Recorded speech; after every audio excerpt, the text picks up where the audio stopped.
있습니다만은 실질적으로 정치적 부분에 있어서는 그다지 전 세계 약 한 262개 국가라고 본다 볼 때에 한 10여 개국이 애교적 보이콧을 나오는 걸로 기사를 봤습니다.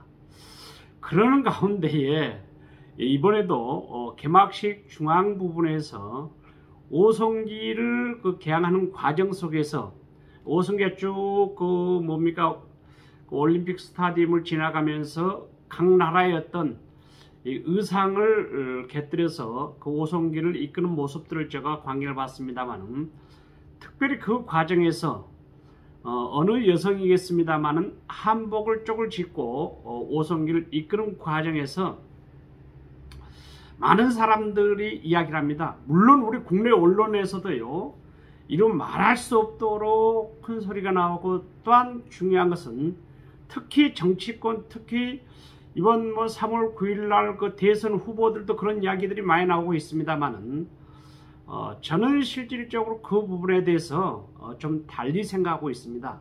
우리 한번 가만히 생각해 보시자고요, 여러분. 중국이란 나라는 우리나라보다 약 한 97배나 큽니다.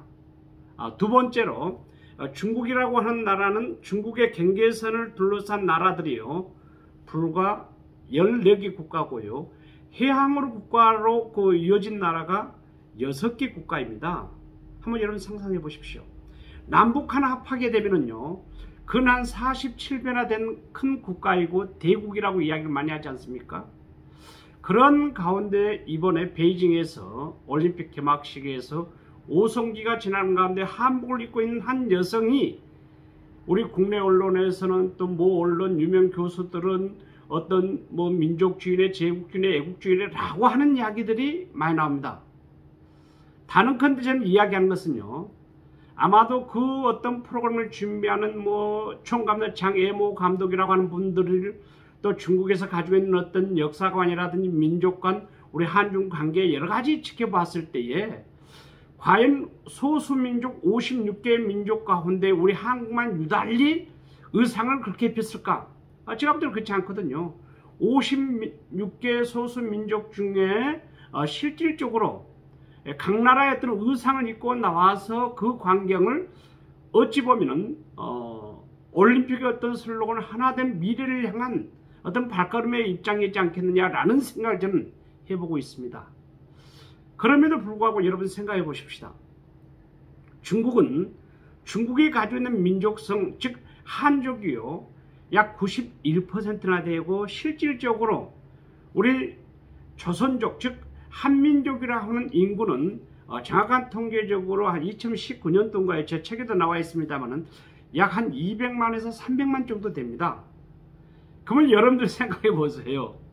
지금 우리 남북한 합치게 돼 한 8천만에서 한 9천만 된다고 합니다만은 15억 인구 중에서 대한민국을 생각하는 이치, 이건 우리 스스로의 어떤 생각 속에서 한번 냉정하게 관찰할 필요가 있다.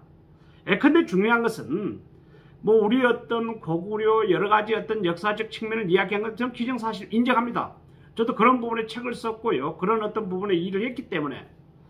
그럼에도 불구하고 이번 어떤 동계올림픽의 개막식 축제는 아마도 전 세계인의 하나는 묶을 수 있고, 중국이 가지고 있는 어떤 역사적으로 또 중국이 가지고 있는 역량에 대한 부분들을 저는 하나로 된 어떤 전 세계에 대한 부분, 즉 G2 국가로서의 보편화되는 어떤 과정이지 않겠느냐라는 생각을 해보고 있죠.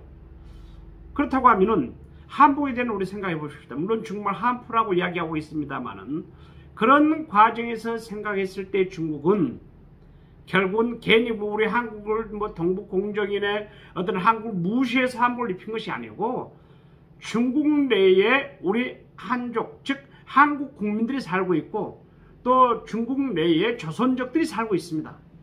또 가깝게는 중국이 생각했을 때에 한국도 있지만 북한도 있다는 소리죠. 그러면 여러분들이 생각하셨을 때에 큰 나라 입장에서 큰 경기를 치르고 준비했을 때에 56개 소수민족들을 하나로 묶는 데에 상당한 의미가 있었지 않겠냐라고 저는 생각해 볼 수가 있습니다. 지금 전 세계가 코로나, 요즘 특히 우리 국내도 오미크론이 약 3만 명 이상이 발생된 이런 상황에서 지금 현재 우리가 지금 뭐랄까요, 지금 세계 동계올림픽을 지켜보고 있습니다만은 그런 과정을 저는 생각해 볼 때에 이제 우리도 좀 한중 관계를 보다 고도화된 어떤 촉진과 문화적 교류가 이루어져야 되지 않겠느냐라고 생각해 볼 수 있습니다. 물론 열람된 이야기입니다만은 어제 저녁 경기 가운데에 남성 혼성 쇼트트랙 2000m 경기가 있었지 않습니까? 결국 우리 한국은 어떻게 됐을까요? 과정 속에서 실수인지는 모르겠습니다만은 일단 우리가 떨어지고 말았습니다. 근데 놀랍게도요, 그 쇼트트랙 감독 자체가 우리 한국인 김선태 감독이었습니다. 또 놀랍게도요, 빅토리아 아이라에서 안현수 선수가 거기 선수 코치로 그 어떤 선수들을 지도했다는 소리죠. 이제 저는 여러분들에게 이야기할 수 있는 부분들은 대한민국이 가지고 있는 우수성과 역량에 대한 부분은 저는 저 자신도 마찬가지면 분명히 믿고 있습니다.